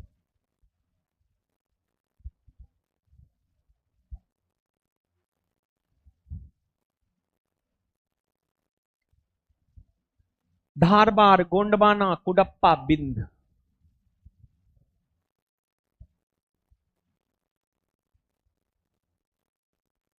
गोंडवाना क्यों होगा जानते हैं? क्योंकि सबसे ज्यादा यही चट्टान भारत में पाया जाता है, और इस चट्टान से कोयला का उत्पादन होता है। ये सब चट्टान तो थोड़ा कम पाया जाता है। गोंडवाना होगा उत्तर। गंगा के मैदान को डैश के रूप में वर्णित किया गया है। गंगा का मैदान का निर्माण गंगा और उसके सहायक नदियों के द्वारा बहाकर लाए गए अवसादों के निक्षेपण से हुआ है। और गंगा का मैदान उत्तर प्रदेश, बिहार और पश्चिम बंगाल में फैला हुआ है। गंगा का मैदान उत्तर प्रदेश, बिहार और पश्चिम बंगाल में फैला हुआ है। सबसे ज्यादा गंगा के मैदान का विस्तार उत्तर प्रदेश में है, उत्तर प्रदेश में है। और गंगा के मैदान को पेनीप्लेन कहा जाता है, पेनीप्लेन। बीना नदी निम्नलिखित नदियों में से किसकी सहायक नदी है? बीना बेतवा की सहायक नदी है, बेतवा यमुना की सहायक नदी है, यमुना गंगा की सहायक नदी है। बीना बेतवा की सहायक नदी है, बेतवा यमुना की सहायक नदी है और यमुना गंगा की सहायक नदी है। और यमुना गंगा की सबसे लंबी सहायक नदी है बेतवा। और बेतवा नदी पर ही माता टीला परियोजना है, जिस परियोजना से मध्य प्रदेश और उत्तर प्रदेश दोनों लाभान्वित होता है। किस जिले में उप उष्ण पर्वतीय वन पाए जाते हैं? राजस्थान के सिरोही जिले में। भू संरक्षण की परिरेखा बंधन विधि का प्रयोग कहां के लिए होता है? परिरेखा बंधन विधि क्या होता है जानते हैं? ये जो है मृदा संरक्षण का एक तकनीक है, परिरेखा बंधन विधि। मृदा संरक्षण का एक तकनीक है, मृदा संरक्षण का एक तकनीक है परिरेखा बंधन विधि। प्रबल पवन क्रिया के अधीन मरुउपवन नदी प्रवाहों के सन्निकट का बाढ़ग्रस्त होने वाला। अब त्रिन्ना इनमें से कोई नहीं होगा, उपरोक्त में से कोई नहीं। निम्नलिखित में से कौन सी मवेशी नस्ल राजस्थान की नहीं है? जानते हैं, दूध मूल तौर पर गाय और भैंसे ने देता है वो, और दूध हम लोग खाते हैं। तो ये जो है ना, इसमें थार पारकर, राठी, हल्लीकर, मेवाती, ये सब किसका नस्ल है जानते हैं? वह महाराज गाय का नस्ल है। ये सब थार पारकर, हल्लीकर, मेवाती, राठी, ये सब गाय का नस्ल है। इसमें राजस्थान का नहीं है, पूछ रहा है ना। थार पारकर, राठी, मेवाती, ये तीनों राजस्थान का है, हल्लीकर नहीं है। हल्लीकर कहां, किस राज्य के गाय का नस्ल है जानते हैं? हल्लीकर जो है कर्नाटक के गाय का नस्ल है, कर्नाटक। और ये सब ऐसा गाय है, जैसे एगो होता है देसी गाय और एगो होता है जर्सी गाय। जर्सी भी एक गाय का नस्ल है, और गाय का वैसा नस्ल जो अधिक दूध दे, सामान्य तौर पर उसको हम लोग जर्सी कहते हैं। और देसी नस्ल का गाय बहुत कम दूध देता है। और ये सब जो गाय है सब काफी ज्यादा दूध देता है, मतलब 10 लीटर, 12 लीटर, 15 लीटर, समझ गए, ऐसे दूध देता है ये सब गाय। तो ये हल्लीकर है, कर्नाटक का है। निम्नांकित में से कौन सा उद्योग चूना पत्थर को मुख्य कच्चा माल के रूप में उपयोग करता है? चूना पत्थर को मुख्य कच्चा माल के रूप में उपयोग करता है सीमेंट उद्योग, सीमेंट उद्योग। वर्ष 1962 में प्रकाशित पुस्तक साइलेंट स्प्रिंग, जिससे विश्व के पर्यावरणीय आंदोलन को गति मिली, के लेखक है रेचल कार्सन। जवाहरलाल नेहरू ने भारत की संविधान सभा की किस बैठक में उद्देश्य प्रस्ताव रखा था? पहला, दूसरा, तीसरा?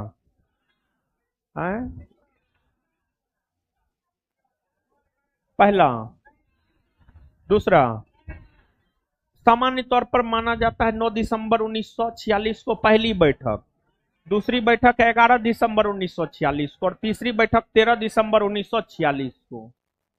तो संविधान सभा के समक्ष उद्देश्य प्रस्ताव जवाहरलाल नेहरू ने तीसरी बैठक के दौरान 13 दिसंबर 1946 को रखा, और यही उद्देश्य प्रस्ताव बाद में जाकर प्रस्तावना बना। और इस उद्देश्य प्रस्ताव को संविधान सभा ने 22 जनवरी 1947 को स्वीकार किया था। उद्देश्य प्रस्ताव को संविधान सभा ने 22 जनवरी 1947 को स्वीकार किया था। निम्नलिखित में से कौन सी एक भारतीय संघराज्य पद्धति की विशेषता न है? भारतीय संघराज्य पद्धति भारतीय शासन प्रणाली की विशेषता नहीं है। भारत में स्वतंत्र न्यायपालिका है, यह भारतीय शासन प्रणाली की विशेषता है? हाँ, ये भारतीय शासन प्रणाली की विशेषता है। भारत में न्यायपालिका स्वतंत्र है। न्यायपालिका के ऊपर किसी का कोई दबाव नहीं है, क्योंकि संविधान में स्पष्ट तौर पर यह बात कहा गया है। संविधान के अनुच्छेद 124 में कहा गया है, भारत में एक सुप्रीम कोर्ट होगा जो स्वतंत्र होगा। तो स्वतंत्र न्यायपालिका है, ये शासन प्रणाली की विशेषता है। कि उत्तर होगा नहीं, क्योंकि पूछ रहा कौन विशेषता नहीं है। दूसरा, केंद्र और राज्य के बीच शक्ति का स्पष्ट विभाजन किया गया है। यह भारतीय शासन प्रणाली की विशेषता है। हाँ है, कहिएगा कैसे? संघ सूची, राज्य सूची, समवर्ती सूची का प्रावधान है। संघ सूची, राज्य सूची का प्रावधान करके केंद्र और राज्य के बीच शक्ति का ही तो विभाजन हुआ है। जो विषय संघ सूची में है उस पर कानून संघ सरकार यानी केंद्र सरकार, जैसे रक्षा, विदेश, ये सब संघ सूची का विषय, रेलवे, ये सब संघ सूची का विषय, इस पर कानून बनाएगा संघ सरकार। अब जो विषय राज्य सूची में है उस पर विषय राज्य सरकार, उस पर कानून राज्य सरकार बनाएगा, जैसे कृषि, पुलिस, ये सब राज्य सूची का विषय, उस पर कानून राज्य सरकार बनाएगा। तो संघ सूची और राज्य सूची का प्रावधान करके भारतीय शासन प्रणाली के अंतर्गत केंद्र और राज्य के बीच शक्ति का विभाजन हुआ। हाँ या ना? तो ये भी विशेषता है न हो। संघबद्ध होने वाली इकाइयों को राज्यसभा में असमान प्रतिनिधित्व दिया गया। मतलब भारतीय संघराज्य क्षेत्र में जो 28 राज्य है, उन राज्यों को राज्यसभा में एक समान प्रतिनिधित्व दिया गया है, नहीं बल्कि असमान प्रतिनिधित्व दिया गया है। राज्यसभा में उत्तर प्रदेश को 31 सीट, बिहार को 16 सीट, तो असमान प्रतिनिधित्व नहीं हुआ।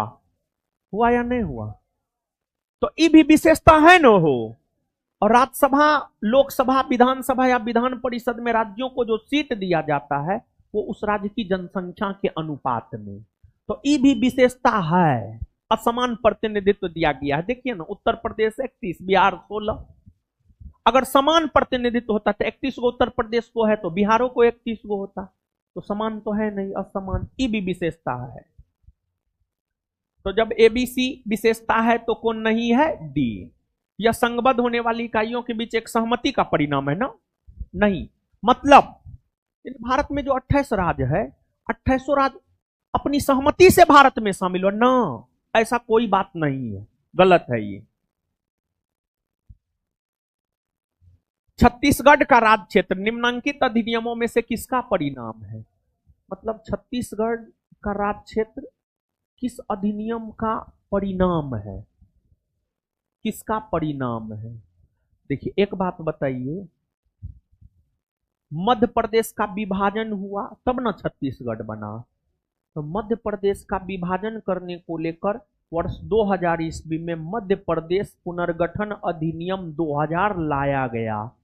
मध्य प्रदेश पुनर्गठन अधिनियम 2000 के तहत 1 नवंबर 2000 ईस्वी को छत्तीसगढ़ राज्य का गठन हुआ, जो भारत का 26वां राज्य बना है।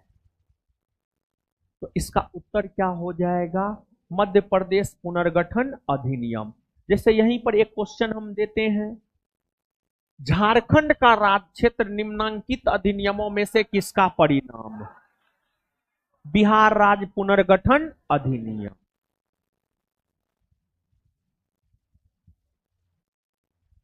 भारतीय संविधान का कौन सा अनुच्छेद बच्चों के शोषण के विरुद्ध मौलिक अधिकार से संबंधित? 17, 19, 23, 24। 17 में क्या है? अस्पृश्यता का अंत, मतलब छुआछूत का अंत। ये तो बच्चों के मौलिक अधिकार से संबंधित न है। 19 में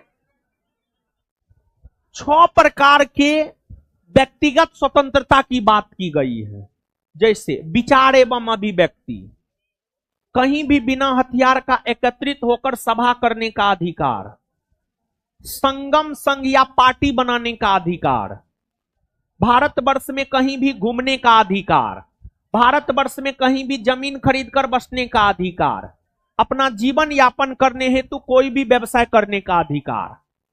ये भी तो बच्चा से संबंधित नहीं हुआ।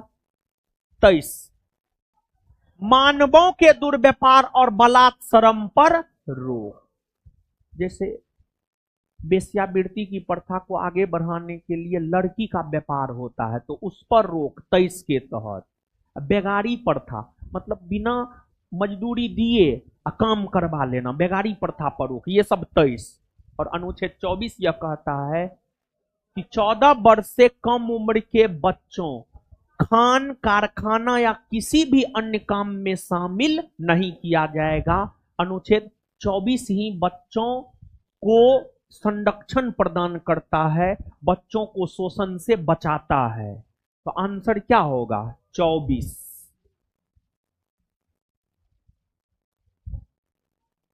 भारत का राष्ट्रपति कितनी बार पुनः चुनाव के लिए पात्र होता है? यानी क्वेश्चन ये है, भारत में कोई भी व्यक्ति कितनी बार राष्ट्रपति का चुनाव लड़ सकता है? इस प्रश्न का उत्तर जानना है तो आप अनुच्छेद 57 को पढ़िए। अनुच्छेद 57 यह कहता है कि भारत में कोई भी व्यक्ति जितनी बार चाहे उतनी बार राष्ट्रपति का चुनाव लड़ सकता है और चुनाव जीत करके वह उतनी बार राष्ट्रपति बन सकता है। मतलब भारत में कोई भी व्यक्ति एक से अधिक बार राष्ट्रपति बन सकता है और जितनी बार चाहे उतनी बार बन सकता है। लेकिन अभी तक एकमात्र राष्ट्रपति राजेंद्र प्रसाद है जो लगातार 2 बार राष्ट्रपति बने हैं। उसके अलावे अन्य सभी राष्ट्रपति सिर्फ 1 बार ही बने हैं। आंसर हो जाएगा कितनी भी बार, यानी जितनी बार हो उतनी बार।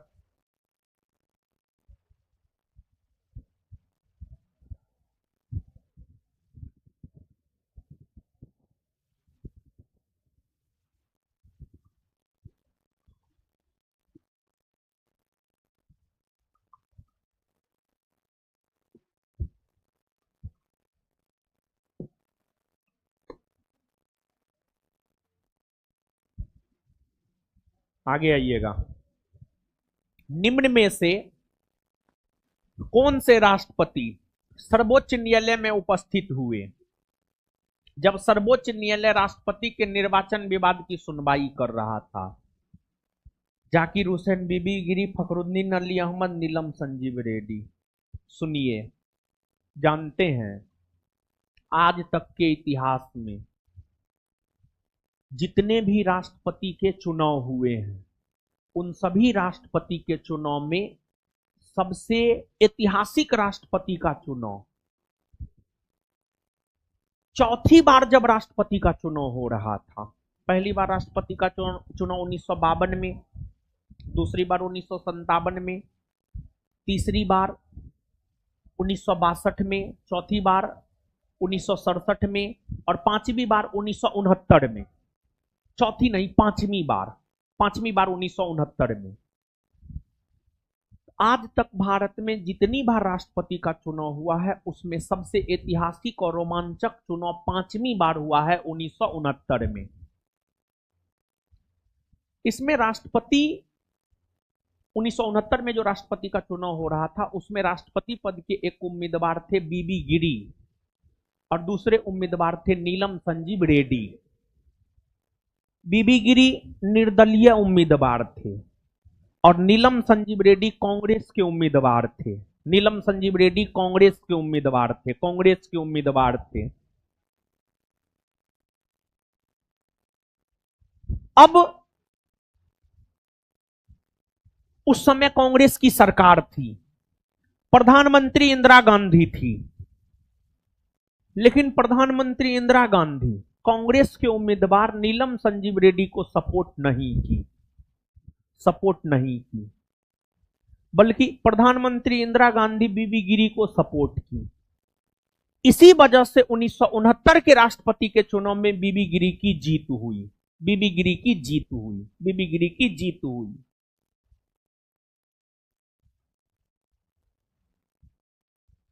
और यही राष्ट्रपति का चुनाव है जिसमें सबसे कम मतों के अंतर से कोई राष्ट्रपति निर्वाचित हुआ, तो वो बीबी गिरी है। तथा द्वितीय वरीयता के मत से अगर कोई राष्ट्रपति निर्वाचित हुआ तो वो भी बीबी गिरी है। और अगर कोई प्रथम निर्दलीय राष्ट्रपति बना तो वो भी बीबी गिरी है। बीबी गिरी चुनाव जीत गए, लेकिन उनके विपक्ष में जो उम्मीदवार थे नीलम संजीव रेड्डी, नीलम संजीव रेड्डी ने आरोप लगाया कि बीबी गिरी ने धांधली किया, बीबी गिरी ने धांधली किया। और फिर नीलम संजीव रेड्डी सर्वोच्च न्यायालय में एक याचिका दायर किया कि नहीं, बीबी गिरी ने धांधली करके राष्ट्रपति का चुनाव जीता।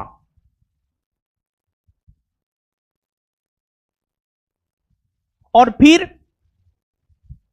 नीलम संजीव रेड्डी ने जो सुप्रीम कोर्ट में बीबी गिरी के राष्ट्रपति के निर्वाचन को चुनौती दिया, उसकी सुनवाई उस समय के सुप्रीम कोर्ट के मुख्य न्यायाधीश सिकरी, एमएस सिकरी, हाँ पूरा नाम है एमएस सिकरी की अध्यक्षता में नीलम संजीव रेड्डी के याचिका पर सुनवाई हुआ। और उस सुनवाई के बाद जब सुप्रीम कोर्ट ने निर्णय दिया तो निर्णय बीबी गिरी के पक्ष में दिया, निर्णय बीबी गिरी के पक्ष में दिया। समझ गए? और जब सर्वोच्च न्यायालय में बीबी गिरी के राष्ट्रपति बनने को चुनौती दिया गया था, तो फिर उस दौरान बीबी गिरी सर्वोच्च न्यायालय में उपस्थित हुए थे। तो इसका उत्तर क्या हो जाएगा? बीबी गिरी।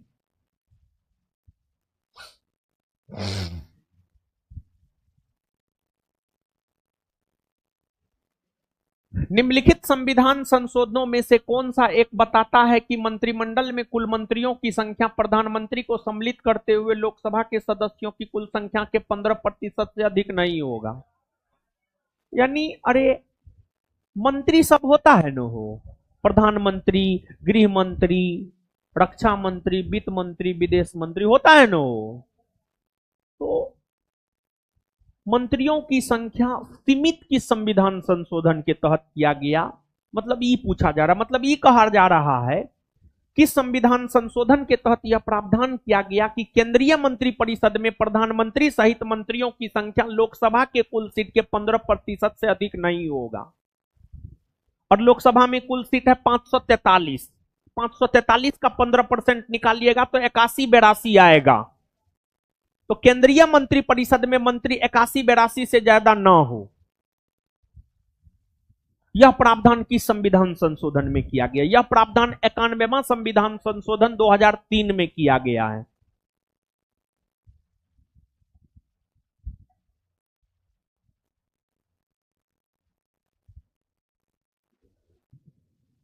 लोकसभा में अनुसूचित जनजातियों के लिए निम्न में से किस राज्य में सर्वाधिक आरक्षित सीटें हैं? देखिए सुनिए, अनुसूचित जनजाति मतलब आदिवासी, आदिवासी के लिए लोकसभा में सीट आरक्षित है। हाँ है। कितना सीट?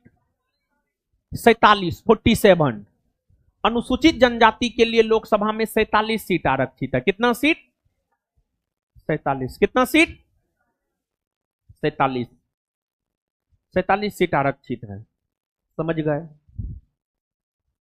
और एक बात जानिए, जिस राज्य में अनुसूचित जनजाति सबसे ज्यादा है उसी राज्य में अनुसूचित जनजातियों के लिए लोकसभा सीट आरक्षित होता है। जैसे बिहार, उत्तर प्रदेश में अनुसूचित जनजातियों के लिए लोकसभा का कोई सीट आरक्षित न है। सबसे ज्यादा अनुसूचित जनजाति कहां है? मध्य प्रदेश में ना, सबसे ज्यादा मध्य प्रदेश में है। तो मध्य प्रदेश राज्य में अनुसूचित जनजातियों के लिए सबसे ज्यादा सीट आरक्षित है। कितना सीट जानते हैं? 6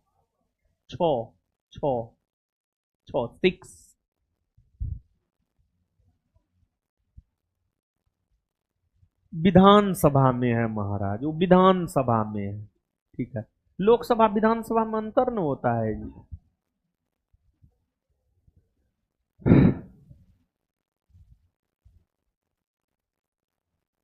किसी मंत्री के विरुद्ध विशेषाधिकार प्रस्ताव उठाया जा सकता है जब वह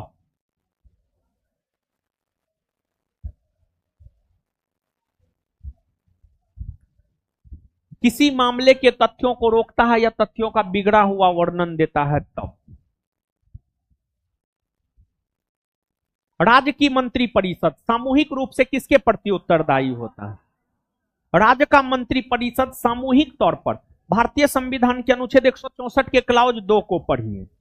भारतीय संविधान के अनुच्छेद 164 के क्लाउज 2 को पढ़िएगा तो यह अनुच्छेद जानकारी देता है कि राज्य का मंत्री परिषद सामूहिक तौर पर विधानसभा के प्रति उत्तरदायी होता है, वहीं राज्य का मंत्री परिषद व्यक्तिगत तौर पर राज्यपाल के प्रति उत्तरदायी होता है। और केंद्रीय मंत्री परिषद अनुच्छेद 75 के क्लाउज 3 के तहत सामूहिक तौर पर लोकसभा के प्रति उत्तरदायी होता है और व्यक्तिगत तौर पर राष्ट्रपति के प्रति। उच्चतम न्यायालय द्वारा आज तक की दूसरी सबसे बड़ी खंडपीठ किस केस में बनी है? जानते हैं? सबसे बड़ी खंडपीठ बनी है केशवानंद भारती वाद, जिसमें मामलों की सुनवाई 13 जजों की बेंच ने किया। और दूसरी सबसे बड़ी खंडपीठ बनी गोलखनाथवाद, दूसरी सबसे बड़ी खंडपीठ बनी गोलखनाथवाद, जिसमें 11 जजों की बेंचों ने सुनवाई किया था, 11 जजों की बेंचों ने सुनवाई किया था। तो गोलखनाथवाद केस 1967 में इसका जजमेंट आया है। निम्नलिखित में से किस राज्य को केंद्र सरकार द्वारा विशेष श्रेणी का दर्जा कभी प्रदान नहीं किया गया है? सुनिए, जानते हैं अभी तक कितना वित्त आयोग का गठन हुआ है? 16 ना, 16। अभी तक 16 वित्त आयोग का गठन हुआ है, जिसमें 5वां वित्त आयोग सिफारिश किया था। 5वां वित्त आयोग, 5वां वित्त आयोग यह सिफारिश किया था कि अगर कोई राज्य आर्थिक तौर पर पिछड़ा हुआ है, भौगोलिक तौर पर, सामाजिक तौर पर, अगर कोई राज्य आर्थिक तौर पर पिछड़ा हुआ है, सामाजिक तौर पर पिछड़ा हुआ है, भौगोलिक तौर पर उस राज्य में अगर बहुत ज्यादा पर्वत ही है, तो उन राज्यों को विशेष राज्य का दर्जा मिलना चाहिए ताकि उन राज्यों का विकास हो सके। और राज्यों को विशेष राज्य का दर्जा दिया जाना शुरू वर्ष 1969 ईस्वी से हुआ है। 1969, 1969 भारत के भीतर राज्यों को विशेष राज्य का, देखिए इस बात सुनिए ना, आप जो लिख रहे हैं ना, इस बात से ज्यादा महत्वपूर्ण यह था कि भारतवर्ष में राज्यों को विशेष राज्य का दर्जा देने का सिफारिश किस वित्त आयोग ने किया था? 5वां वित्त आयोग ही ज्यादा महत्वपूर्ण है। और भारत में राज्यों को विशेष राज्य का दर्जा दिया जाना शुरू हुआ 1969 ईस्वी से। बिहार, सिक्किम, हिमाचल प्रदेश, जम्मू कश्मीर, इसमें से कौन राज्य को कभी विशेष राज्य का दर्जा नहीं मिला? बिहार ना, बिहार आंसर होगा बिहार। और नीतीश जी एक बार जो है भाजपा को धोखा दिए थे इसी आधार पर कि जो है भाजपा बिहार को विशेष राज्य का दर्जा नहीं देता है, और दूसरा बार धोखा दिए कि तेजस्वी भ्रष्टाचार कर रहा है राजद को, और तीसरा बार राजद को धोखा दिया कि काम करने में मन नहीं लग रहा है तेजस्वी के साथ। मतलब लेटेस्ट जो धोखा दिया है उसमें यही बोला है कि इसके साथ काम करने मन नहीं लगता है। तो तेजस्वी उस पर जवाब दिया था कि हम मुख्यमंत्री के मनोरंजन के लिए नाचे। मतलब नीतीश जी भी कुछ उलुल जुलुल बयान देते रहते हैं। लेकिन बिहार में देखिए बहुत अच्छा क्वेश्चन है ये, इस क्वेश्चन का जवाब दीजिए कोई, इस क्वेश्चन का जवाब दीजिए कोई। सी, वाह, चलिए बहुत बढ़िया है। सी जो भी लोग बोले हैं सही है उत्तर। निम्नलिखित कथनों पर विचार कीजिए। 73वां संशोधन के बाद विकेंद्रीकरण किया गया, यानी विकेंद्रीकरण किया गया मतलब शासन का पावर जो है लोकल स्तर तक दिया गया। 73वां संविधान संशोधन के तहत पंचायती राज को संवैधानिक दर्जा दिया गया और फिर पंचायती राज के पदाधिकारियों को शासन प्रशासन की जिम्मेदारी दी गई स्थानीय स्तर पर। यही तो विकेंद्रीकरण है। तो इसके तहत निर्णय लेने की शक्ति, पूर्ण व्यवस्था, न्यायिक शक्ति, प्रशासनिक शक्ति। निर्णय लेने की शक्ति, पूर्ण व्यवस्था, प्रशासनिक शक्ति, ये तीनों हुआ है, लेकिन न्यायिक शक्ति, न्याय को लेकर कुछ नहीं हुआ है। केंद्र में अंतरिम सरकार की स्थापना हुई थी। देखिए, केंद्र में अंतरिम सरकार की स्थापना अगर देखी जाए तो केंद्र में अंतरिम सरकार की स्थापना हुई है 2 सितंबर 1946 को। क्रिप्स मिशन के आने के बाद। क्रिप्स मिशन का भारत आगमन कब हुआ? क्रिप्स मिशन का भारत आगमन हुआ 1942। सॉरी, आने के पहले, सुनिए, एक मिनट। क्रिप्स मिशन के आने के पहले, क्रिप्स मिशन का आगमन 1942 में हुआ है। तो 1942 के पहले हुआ है? नहीं। 1942 के बाद हुआ है? हाँ हुआ है, लेकिन और थोड़ा सा बढ़िए। 1942 के बाद है ना 1946 आता है। हाँ हुआ है, लेकिन और थोड़ा सा बढ़िए। कैबिनेट मिशन के आने के बाद, कैबिनेट मिशन भारत आया है मार्च 1946 में। तो मार्च 1946, हाँ ये भी हो सकता है। माउंटबेटन की योजना के पेश करने के बाद, माउंटबेटन योजना पेश हुआ है 3 जून 1947। बताइए उत्तर क्या होना चाहिए, बी या सी? सी ना, सी इसका एप्रोप्रिएट आंसर होगा। 1946 में भारत में अंतरिम सरकार का मुखिया कौन था? लॉर्ड माउंटबेटन, क्योंकि अंतिम वायसराय वही थे। माउंटबेटन।